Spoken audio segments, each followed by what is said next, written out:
Thank y'all for letting me do this. I appreciate the opportunity to kind of talk with everybody about my journey to becoming a PhD student and some of the opportunities that have kind of got me to this point. And also, I just would love to get some different perspectives and feedback because right now I'm working on my dissertation. So, like my you said, I graduated from UL with a bachelor's in psychology and a minor in child and family studies. And then I immediately went into the applied psychology program and graduated in 2010. And a big part of my journey at that time was I wanted to counsel. I was very much interested in it. I actually didn't want to do research, so some of the faculties probably didn't make fun of me for that. So I had an idea of what I wanted my path to be. So in the applied psychology track, which I know they changed the graduate in psychology, that master's program, it doesn't have the experimental and applied tracks anymore. For me, a key point of that applied track was I got to do an internship at Counseling and Testing Center. And so that kind of cemented my goals that I wanted to counsel. I really enjoyed it. I also had a real interest after a while in cognition and working memory. When I took the cognitive psychology classes, they were really difficult, but they kind of sparked some kernels that I was really fascinated by. So I tend to go back to that stuff quite a bit. And that really played a part in my goals after I graduated with my master's. I didn't immediately go into getting a PhD because I had some life stuff that I knew it was a long-term goal. I just didn't know when I was going to get there and how I was going to get there. So that was something that kind of made my journey a little different. So after graduation, I worked in the field for a while and I became a licensed addiction counselor. I earned that licensure back in 2012 and I still hold it currently. I do professional development and training on that every 2 years for renewal. And even though I'm not currently counseling, I still keep that licensure because I earned it. And I think it's important for me to stay in the field in that way. That was one of the paths I was allowed to take here in Louisiana because there's very specific licensure. And so for me, that was essentially what I could do. And I was okay with that at the time. I did a little bit other stuff and then I fell into teaching in May 2005. I first started at Remington College. That's a very different way of teaching. It's a very different atmosphere. But then I also joined South Louisiana Community College as an adjunct faculty member in August of 2015. And I'm still currently there as well. I still do that to kind of get some ideas of the community college field. And what's very interesting is that while I was there, I was starting to think about going back in where I was in my life to go to LSU. And so I started thinking about that and really making some steps in the summer of 2017. And that decision to retake the GRE, apply to LSU for the Ed Leadership and Research Program, was key in me actually getting the job of the TEP coordinator. And so I did that from January 2018 until August 2020. So that actually played a major role in some of my research interests when I started out at LSU. The reason I chose LSU's program in Ed Leadership and Research is the Applied Research Methods program. One, the coordinator replied to my email. That sounds really bad, I'm so sorry, but that was a big part of it. I was emailing different coordinators about their programs that I was interested in, and I was trying to see what they could tell me. And Dr. Eugene Kennedy, who's still there, and he's one of my committee members, replied immediately. He talked to me about my research interests. He talked to me about what this program could offer with my career goals long term. And a major decision was he literally stated, we can basically take your master's program, so you should not have to take more classes in order to complete your degree. You can take the classes that are required for the PhD.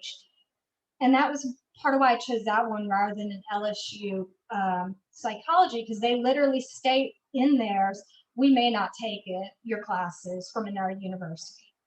So it would have taken even longer to get a doctorate. And another major proponent of this degree was they had hybrid courses and more online courses, which worked really well because I was also doing the QEP and work with that work, being able to go to class every other week and do that work. So it really set it up quite nicely for a lot of us because they realized that majority of their students were working professionals as well. A lot of them were teachers.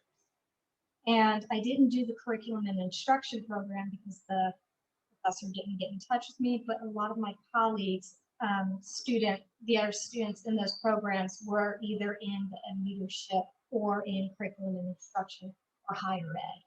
So this is something that was quite interesting to me as I was starting to go through that. I did join the UL faculty in August, and I thoroughly love to teach. So this kind of gives me a lot of different perspectives, and actually some stuff I've experienced joining the faculty is starting to help me think about my dissertation and how I can see it out of the focus on the community. So part of the LSU program and why I was very interested in was, even though I didn't really focus on experiments and research when I did my master's, this program really concentrated on research methods and doing them well. And I thought that was really important so that I could do a good dissertation and that I could possibly do really good research. And so I liked that it was focusing on higher education and community colleges fit in the higher education realm. The research methods class was really interesting because it started to get us to think about what theories we want to ground our research in, how do we view the world, how to write a lit review. All these things are really important. I took the educational statistics and then the advanced educational statistics. And one of the great things about that course, even though it was difficult for me at times because stats is something that I sometimes have a little trouble with and I want to be good at, we had a project and it ended up becoming my first published paper. And that was really beneficial because we had faculty who were telling us that we should have basically been publishing before we even came to the program. So that kind of put a lot of pressure. And it was nice to kind of have a little release of that. It also helped me realize where my gaps were in my writing and in my conception of doing research. The qualitative class is an interesting class, and luckily, one thing I noticed in education research is that a lot of it is focusing on qualitative research rather than quantitative, which is more statistics and data driven. Qualitative does have data, but it deals more with themes. And so a big part about that class is it started to give me an idea of how to conduct that type of research, how to interview, what type of data fits. I took a testing and measurement class, and it literally was being able to look at different surveys and experiments and figure out how reliable or valid it was. My mixed methods class was learning how to actually do a very good mixed methods paper. So that was really good because that's where my chair has a lot of research and a lot of experience. So part of it is figuring out how to combine the qualitative and quantitative in a very helpful manner. And then program evaluation is something that I did as well, which, depending on what type of program you're looking at, how it can become very collaborative. And so when I began my coursework, because of the QEP, I was very focused on employability skills, specifically active listening. And I was looking at that in my community college students. And one of my goals throughout the program was to try to make everything work for me so that I was basically working smart. And what ended up happening is I got to my general exams. And my chair was like, I kind of want you to look at stuff from another angle. So we did. And it went more into community college students and community college teaching rather than the active listening skills. And so I had 3 questions, which in my master's, it was prelims. And I think we had 4 questions. This one was 3. And essentially, I had a stats question, which was the 2-hour closed book stats exam. And it was 3 different questions where I had to come up with a research question and essentially come up with how I would describe and interpret it. And that was really helpful because I was looking at, one was a multiple linear regression equation, another one was a logistic regression. And so these advanced stats, even though they're challenging, I find that they can allow a richer research. So that was very helpful. I then had a research question on community college students pertaining to their persistence and success. I had about 2 weeks to write this 10-page paper. My committee member on that one does a lot of research in community colleges. So she wanted me to look at the population itself in the United States, identify some trends in the US as well as in Louisiana, and then come up with 3 theories related to students. And then my chair gave me a research question on community college teaching, which was more of a lit review. I had about 2 weeks to write a 15-page paper on this. It was on teaching and instruction, find a theory related to it, and then try to frame a few research questions. And after doing all this, we set up a date for my oral defense. And it was basically a 2-hour discussion with my committee as well as the school's representative, just to see what I found in doing all 3 questions, why I chose the research I chose, and why I didn't choose certain things. For example, one of my committee members asked why I didn't look at Van Der's theory and why I looked at self-determination theory instead. So that was an interesting discussion. And a big part of it was looking at what gaps I had in my knowledge, which was really important because there's always something that I find I didn't think about it from certain angles. So to hear what I could possibly do as another angle was very beneficial. And so now I'm currently working on my dissertation proposal. And part of it started with the discussion with my chair at the beginning of this semester. We reviewed what I did on my oral defense and what were some of the suggestions and gaps. And so she said, why don't you concentrate more on community college faculty teaching and instruction? Not really the students' experiences of it, which is what I did in the question. She's like, what is the faculty? What's going on there? We started to really have a nice discussion about training on that and teaching. And so it got me thinking quite a bit about my experiences, which they asked me to put in my proposal. Why am I interested in community college faculty and teaching? And part of that is when I started, it was really interesting how it was just kind of, here's the books, here's training on the learning management system, good luck. That sounds kind of like, it was very much which was very different when I came to UL, that is like, here are some trainings that we have the Offices of Deceased Learning here. And some of the community colleges that I was looking at, they didn't have that. In fact, when I went to LSUE and got the experience to teach online, the department chair was like, yeah, it's interesting, your Quality Matters trained.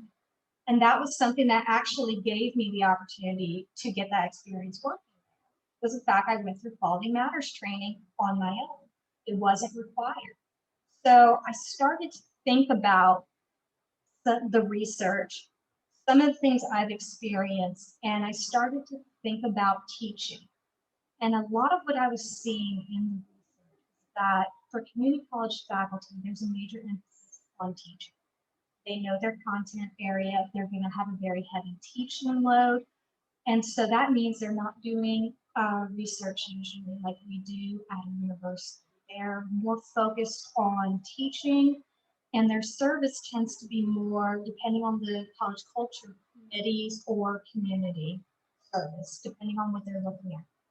So then I wanted to see, after discussing with my chair, what type of professional development or training do they have for teaching?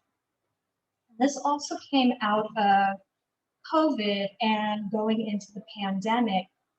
What did I see that helped us prepare at a community college to teach related to COVID? And so some of those trainings, it was very much these emergency, here's how to flip your classroom to the online format. Here's how to do a hybrid. And it was very quick and just kind of looking at, here's what you do, good luck. So part of it was thinking about the different topics. We also did have trainings from, like, some of the professors would put on professional development trainings, and that was fun. Some of it was looking at just different topics, different technology that came up. So some of my thought process in this was looking at, with the community colleges and these instructors, what topics are being put forth in professional development? Is it just new technology? Is it just emergency? Here's something you can do real quick. How often is it offered? Is it only offered every once in a while when they feel like implementing something, or is it offered every semester, multiple times? And a key thing, how does it actually help community college instructors? How does it help their classroom skills? Or is it just something else that was thrown at them? So I wanted to see what's going on in the classroom. And I wanted to understand what these new techniques could be doing, either positively or negatively, to the instructional atmosphere. And then key that I really found was thinking, are these instructors even motivated to engage in this professional development and implement the techniques? Or is it just one more thing? So what is their internal motivation, and why are they possibly motivated to do these things, or why are they not possibly? So the way we always look at it is we have to state the problem. So what I find is that for community college professional development opportunities, they're not really the same as a four-year university. And part of it is, does the college have a professional development program or department, or is it kind of outsourced? Who's conducting them? Is it a faculty member? Is it a staff member? Does that staff member actually teach? And if they do, what kind of courses are they teaching? I saw in the literature a good bit that a lot of professional development is focusing on new technology. So video conference equipment, new learning management systems, a new skills program that you can implement so your students are doing this. And so I saw that there's kind of a lack of focus on the teaching and instructional techniques for the classroom, how to get them to implement maybe some active learning or some different ways to do group work. Just, and going into sometimes being more subjects on looking at, well, is this going to work for this subject versus others? So I came up with 3 preliminary research questions. How has the professional development training on teaching and instruction increased the effectiveness of classroom teaching and activities in the community college classroom?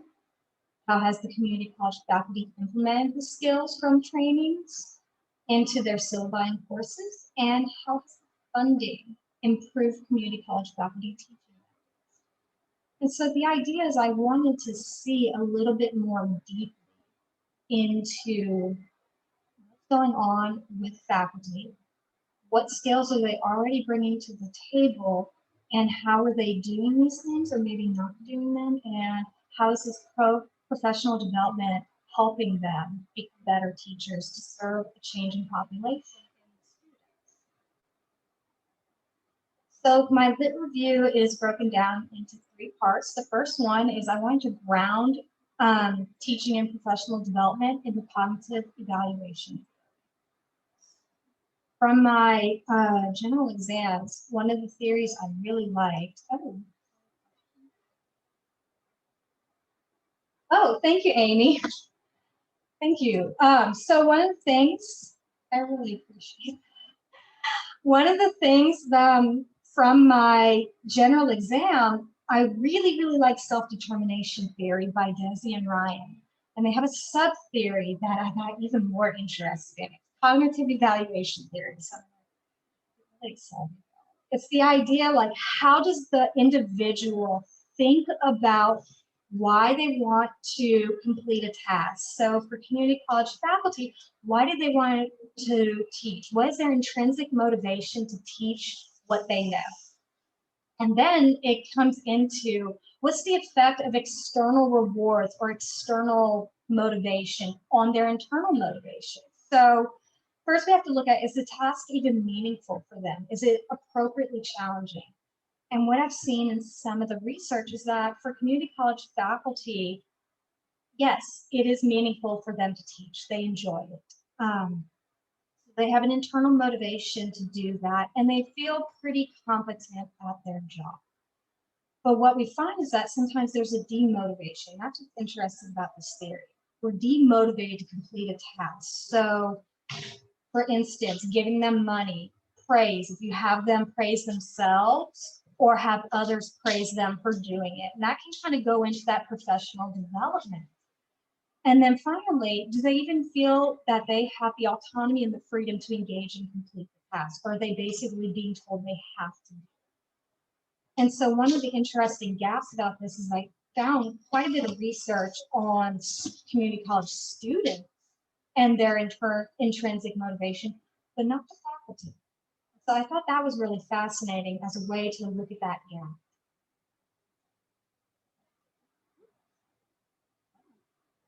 There we go. So the next one is looking at teaching and instruction. So the goal of community colleges for a long time is to look at teaching. They want to hire competent faculty. They want their faculty to essentially not only be very good at their subject, but a major change is that they also need to be good at basic skills in reading, writing, and arithmetic. That's been a major change that some of the research has shown is some of the faculty, as a result of this changing student body that needs more remedial classes, is they're changing how they're grading their students. So, for example, one study, and it's on the tip of my tongue, the name of the authors, but they talk about a history class, getting rid of writing papers about history because the students couldn't write well. So we start to see that this changed a little bit, that role of teaching, into expanding a lot. And what we find is there is faculty in community colleges are very much generous educators. They want to share their knowledge. They want their students to succeed. But there's some very high work expectations put on them to adapt to this not only changing role of the student body and how they are coming in, but also many changes in the classroom, such as technology. One major change that community colleges have embraced is online and hybrid. They actually lead the nation in online degrees.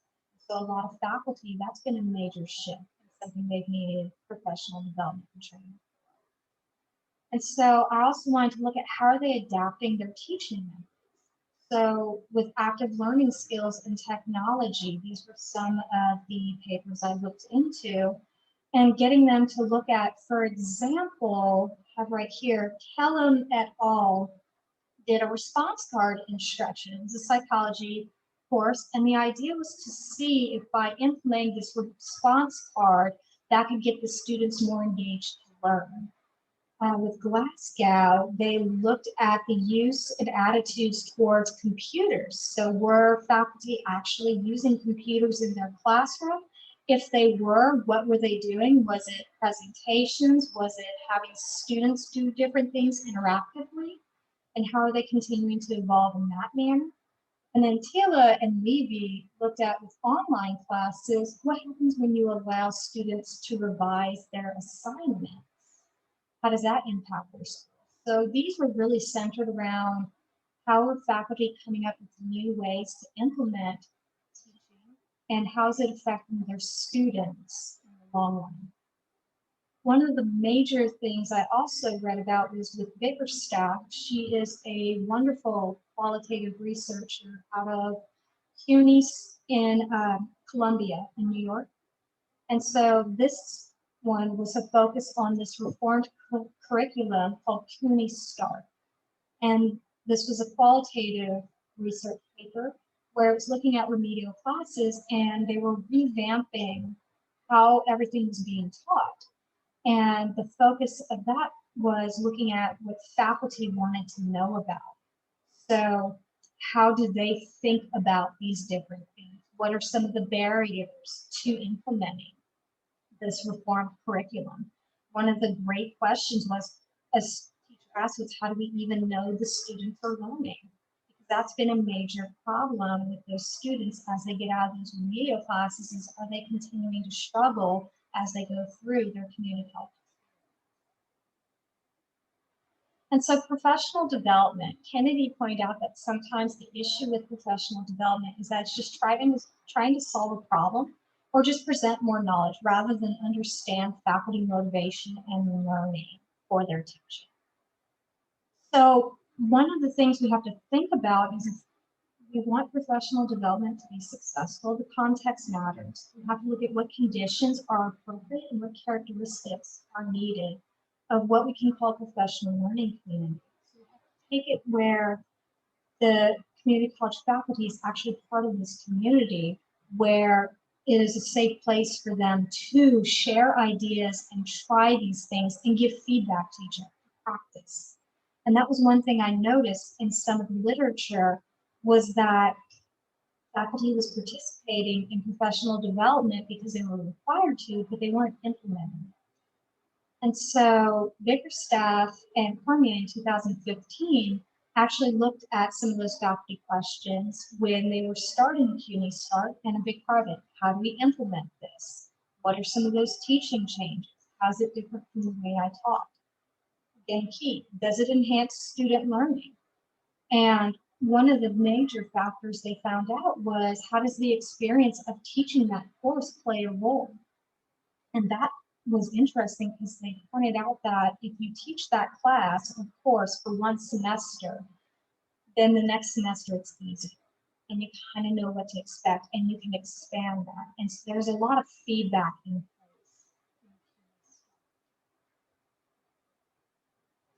So some of the gaps that I saw, there was no real research on community college faculty and their intrinsic motivation to teach and learn new techniques. So that's part of where I'd like to ground my research in. There are some assumptions that they know the expectations and that they're already just motivated to engage in teaching. And part of it is they do have trouble hiring faculty that they feel are needed. For professional development, the idea of, are they motivated to engage in professional development and then practice the skills? So some key questions I was looking at as I'm starting on the methodology section is looking at, for professional development at these community colleges, what are they doing successfully? As well as what are some of the barriers that interfere with implementing these new techniques? What are some of the things that keep us from doing that? And some of that came from my experience of QEP, when you have to get buy-in. That was probably one of the hardest things I had to do, was getting faculty and student buy-in to do these things. The idea of, hey, I want you to implement this new thing. First, they're going to ask why. Then they want to know, is it going to make a difference? So part of it is, how are community colleges addressing that in new teaching techniques for their faculty? So my chair said that we should look into doing a program evaluation, and I identified 3 LCTCS community colleges. I did not include LSUE because it's not part of the LCTCS system. However, that may be something. This is just preliminary before I've had my meeting with my proposal. So the 3 colleges we discussed, first one was Delgado. It's the oldest and largest Louisiana community college. So I think there's a rich history there, and I hear many great things. I also know a faculty member there, so that makes that gatekeeper issue not as bad. I have a way to know who to talk to and try to get some of that information. Baton Rouge Community College, I thought would be a very good one to look at. They're right there next to LSU. A lot of their students are going to LSU. And what I found fascinating is that they actually have their training and teaching resources listed online in regards to professional development. So that tells me they have something there. And I think that would be interesting to evaluate. And then Rapides Parish Community College first started offering classes in 1999 under LCTCS, and that's in Avoyles Parish. So I think that would be Ascension. And I think that would be something. So I'm trying to get diverse community colleges from different places and just some of the limitations for my proposal. I'm not assessing the technical or workforce faculty. There's a lot of rich research on there, but that would be a lot more to do. Again, I'm only assessing LCTCS community colleges, and there are other community colleges that aren't in the LCTCS. That's the end. I can stop sharing. Thank you so much. Thank you. Thank you. I really liked your talk, and I concur with Dr. Brown that you did a great job of giving us all the background and leading us to your research question and method. And I think that's like one of the things that I got from your talk is that as a psychologist or educational psychologist, we do not just administer programs or like training, but we want to understand the psychology behind it. Like, how do we increase motivation? How do we make faculty more engaging? And is the training program actually worked in the way that's intended? And so I think that all of these are great. So now we're going to open up for questions, and just like last time, students get priority for questions, but if you have questions, feel free to unmute yourself. Or type in the chat.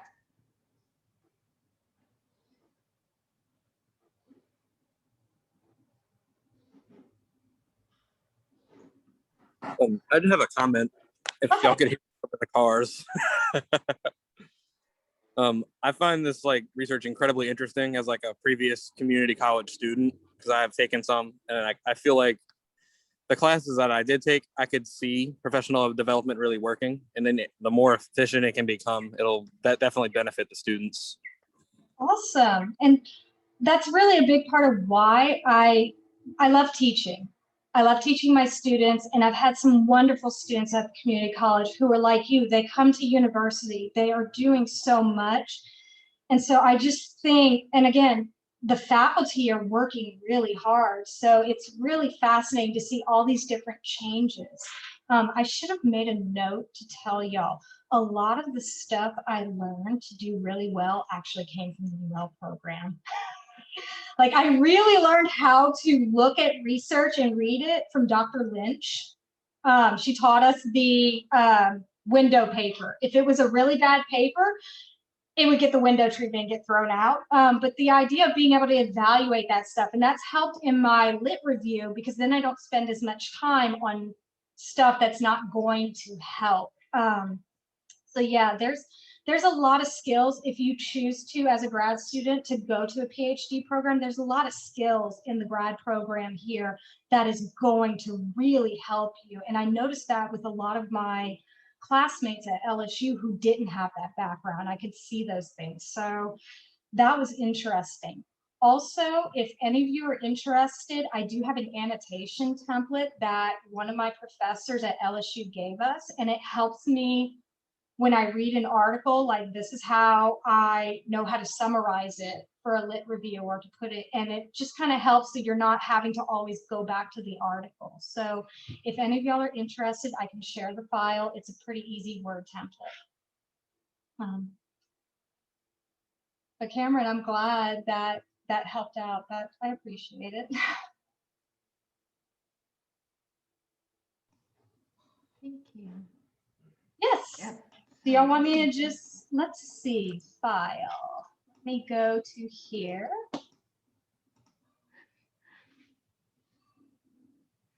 you. I have. Or we could like, Yeah.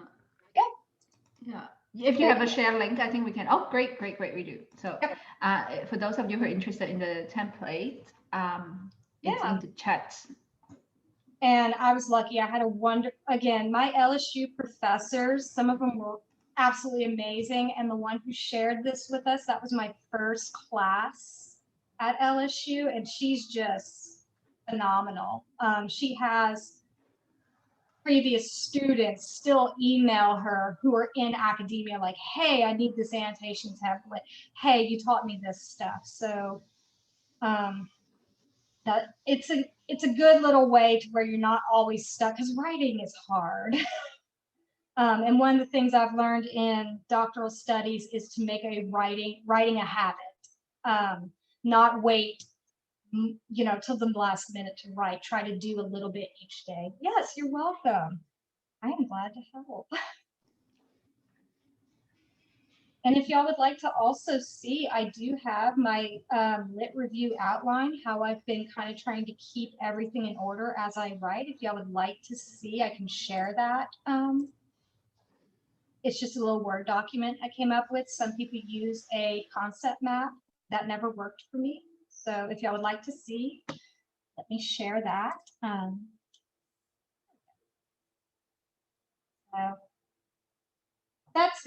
It's just a little outline where I basically said these are the pieces, and I would put what article it was so I knew what I was trying to summarize, kind of how that went, and just thinking about different questions as I went along, and I just keep updating it and getting more info. So this is what worked for me. Some of your professors or some of you, that it may be easier to do a concept map or to do something more artistic or visual. My brain tends to do outlines and orderly notes. So something to think about. Yeah, this is really great. Yeah. And I really like that you have a like strong theoretical framework before you plan your research questions. And I think that's like one thing that students could learn from, especially I think like for the qualitative part of your study, having that theory to guide you would definitely make the study much stronger. And one of the things my chair pointed out, and so did Dr. Kennedy, mixed methods research is really a big part of the future of academic research. So if you get really good at doing that, that's going to be a benefit. And actually, my first paper was a mixed method. It's decent for a first paper. I'm trying not to be harsh on myself. But part of it was I had such a small sample size for my stats that both my teacher and my classmates were like, why don't you do this as mixed methods and ask questions and interview? And I was like, okay, I've never done that, but okay. And it kind of worked. Again, oh yeah, I think, yeah, a lot of journals are asking for it. Let me see if let me see where my paper is, because I know it's one of those that if you have to pay for the journal. So, Open access, yeah. Yeah, it's one of those. It's the Community College Journal of Research and Practice, which I found out is actually pretty good to get into by my accepted manuscript. I have way too much stuff in here. Oh my gosh. If I find it, I can definitely, is there a place to post it in Moodle? Yeah, so I will be sending recording and like announcement for the next time. Like maybe we like just not to bomb everyone's email. I could include that resources. Would that work for everyone? I can include that resources in my next brown bag announcement. I'm having trouble figuring out where I stuck it in my jump drives. But it's so I really am actually very proud of that first article, because I was doing active listening research, which I was coming at it from a cognitive angle. I thought it was interesting. A lot of the research says it's a non-cognitive skill. And I was like, wait a second, you're doing cognition in this. Like and that kind of goes into working memory. So that was where that interest came from. And so I was trying to look at it like, how are they doing this skill? How are they thinking about it? Yeah. So that was just something that I was really excited I was able to make happen. And just kind of, that is something I hope to go back to. That is some research that I'm like, there's some gaps there I would like to see. And especially in community college students and the community college population, there is a lot of room for growth in the community college research. Like you can choose to do what I'm doing, which is more the associate degree side, or you can look at the technical and workforce. You can even look at some of the other things that community colleges are offering, such as the really quick certificate programs and degrees like that. So there's a lot going on in there. Any other questions or comments? I have a question. Sure. So I am a member of the Society for the Teaching of Psychology. And so one of the topics that I've seen recently is related to the idea of like being assigned classes as an instructor and that changing constantly.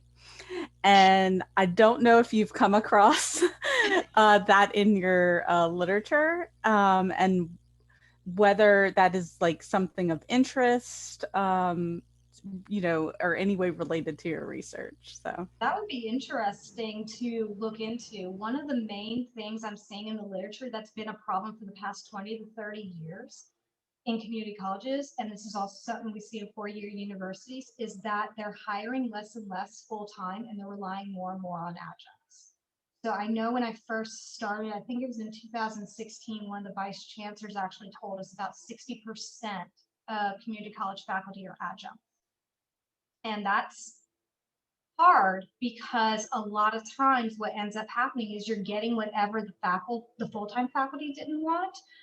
And you can't, like, depending on how that community college is spread out, you may be traveling a lot, and you're not getting benefits, you're not getting paid as much. And it's one of the things I found in one of the research articles was actually, how can you wrap in adjunct faculty so they feel that they belong and are competent and they're trained? Because that was one thing, like, it was just, here you go, good luck, you're going to do this great, and if you don't, well, your evaluations will show it. And it's, you know, part of it was very much a, not almost trial by fire, but I do think the idea of like, hey, I had this class and you prepared for it, and then that class, like if you did a lot of work in your LMS system and the class got taken away, you just lost weeks of work. And I did have that happen. So did some faculty full-time, and Amy's like, oh my God, it's awful because you did all this work and you can't get it back in that, they use Canvas. Once they clear it out,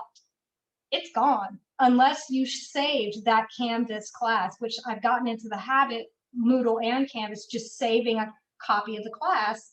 Even if I want to update it and make more changes, I can do that, but I at least have it saved. And actually, another thing to share with y'all, I had lost most of my annotations from the work I did last fall in my jump drive. So I kind of had to start.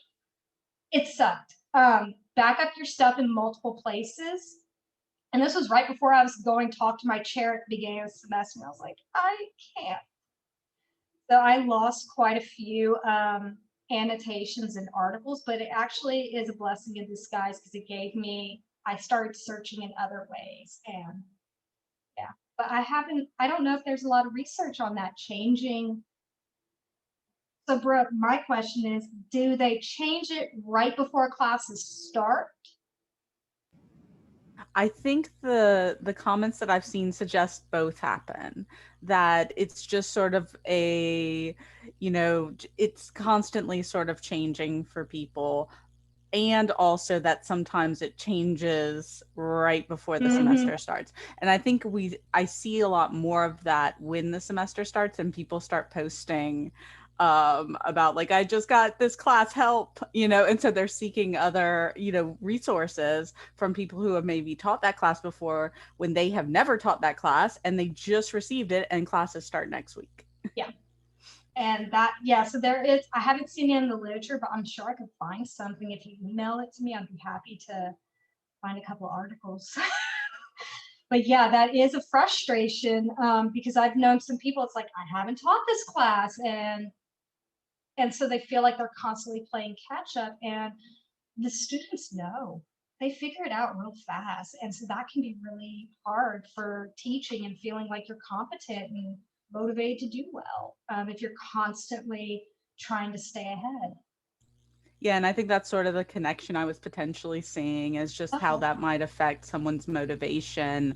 Because we might have like idealized motivation, right, for what we're doing and why we're doing it. But then there's maybe more contextual like motivation where you've maybe encountered some roadblocks previously. Yeah, I think so. I think that could be a really good gap in literature to fill for anybody, honestly. And you could probably do a comparison of that between community college faculty and university faculty and just see what support systems are in place for that. Just some ideas to throw out there. Great. Yep. Next question, Dr. Brown. Thanks, Andrea. And I apologize if you explained this and I missed it, or if you have not gotten to the stage yet in planning your study. But I was wondering what you had planned or what you were thinking of for recruiting participants for your study. Like you mentioned the 3 colleges that you want to try and get people from, but I was just curious, like how you plan to, like, how are you going to do, get people to do the study, and what are they going to do? So part of that's part of the methods section. The book that my chair likes, it's called Practicing Evaluation. It's all about the collaborative process of a program evaluation. So what I was thinking is I need to first see, like, will the faculty want to participate? Do I need to do it as a survey? Do I need to do it as interviews? One of the archival things I wanted to look at was the syllabi, and that may be just talking to the department chairs and seeing, can I compare and contrast before and after? To get them to participate, that's hard. It is so hard. And I haven't gotten that far because I'm kind of just mulling it around to how I'm going to write it out. And I mean, the way I've gotten in my classes to get participation is bonus points, but obviously that doesn't matter to faculty. And I know some of my classmates who've graduated, one of them said she offered 5 $100 Amazon gift cards to get people to participate in phone interviews. So I know that sometimes works, but even then, so I'm not entirely sure. And if you have any suggestions, I am wide open on that. But I think just the first step of getting in and talking to somebody will be helpful. Yeah. Christine, you have questions? I'm sorry, you raised your hand first. Hi, I'm one of the grad school's students. I'm not the school. I'm one of the students. So I was curious. You were talking about your process and everything and getting into LSU, I believe. And who did you say, or what did you say happened? Because the service was kind of going in and out. And you said, if it wasn't because of what he said, I think like with your classes transferring, maybe you were talking about, and advisor maybe talked to you, and that's how you got in. So I was curious about that.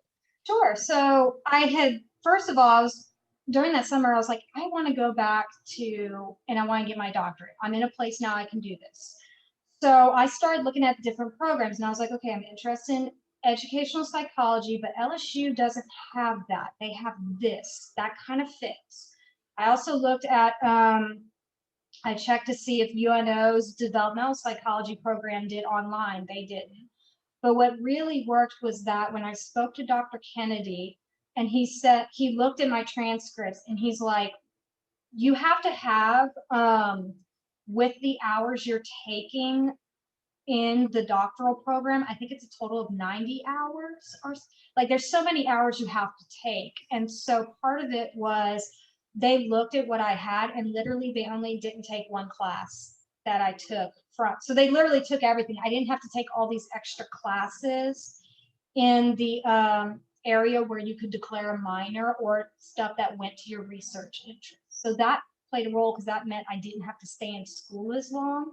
And I also was a part-time student who only usually took 2 classes a semester, as well as in the summer. The first summer I took 1 class. The next summer I was ridiculous and took 4. It worked out well, thank goodness, because most of them were online, but that helped that because I wanted to be done with my coursework, and I didn't want to be doing coursework in the 3rd or 4th year and then only have 2 or 3 years to finish my dissertation and possibly age out and not complete. So that played a role. And then also I'm just gonna talk about Dr. Candy. He's wonderful. He really wants every student who comes through that door to succeed. And he very much was interested in the research ideas, and just even in his classes, as difficult as they are at times, because again, stats for me is one of those things I have to do a lot and practice, but I love that I know multivariate ways. Like you can make some really cool research questions with multivariates. And he was a big part of that. So that's a big reason why I chose it, as opposed to, again, other faculty just didn't respond to my email inquiries. So does that help? Awesome. Yes, that's what I was curious about. Thanks. No problem. Great. Dr. Charles, you're next. Thank you. I just wanted to definitely commend you, Andrea, on your transparency, kind of really talking about your journey, not being what we would call a traditional student. I definitely can relate to that. Yeah. We can have a separate, more in-depth conversation about data collection, because I love Dr. Brown's question, like, how are you going to recruit your teachers? And I can tell you, when I was doing some on-site data collection for my dissertation years ago, it was tough. Mm-hmm. And what people will tell you, even when it comes to pertinent information, people may not want to participate. My words of encouragement for anyone who's maybe thinking about using on-site data collection methods, you need stakeholders.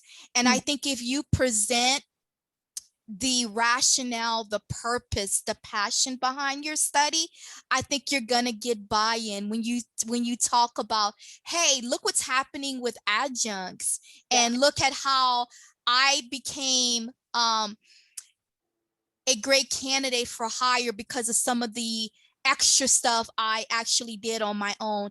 But I think if they can connect your research and them participating in it, and how that can lead to a possible positive outcome, not only for you, but for them, that's how you get them. Because I have a lot of people who have left us as TAs, and they've gone out and they've adjunct at SOCC, and they talk about the instability, so to speak, and that kind of comes with the nature of being an adjunct.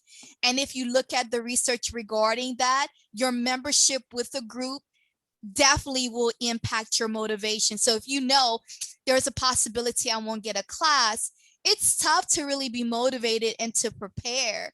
You know, it happens over the summers, like, should I prepare a whole lot? I don't know if my classes are gonna make. But again, we can talk more in greater detail outside, but I just definitely wanted to commend you not only on your research, but your transparency. Thank you. And I would love that conversation.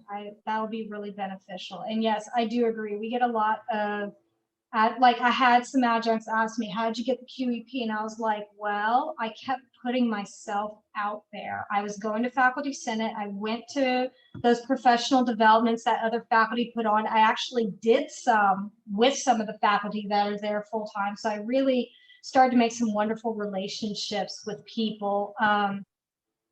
And I still talk to a lot of the faculty there. And I think the culture would be an area to look into. So maybe that's a buy-in aspect. Like, is that culture at that community college open to sharing? Yeah. I don't want to take too much time because I know we have a meeting at 1.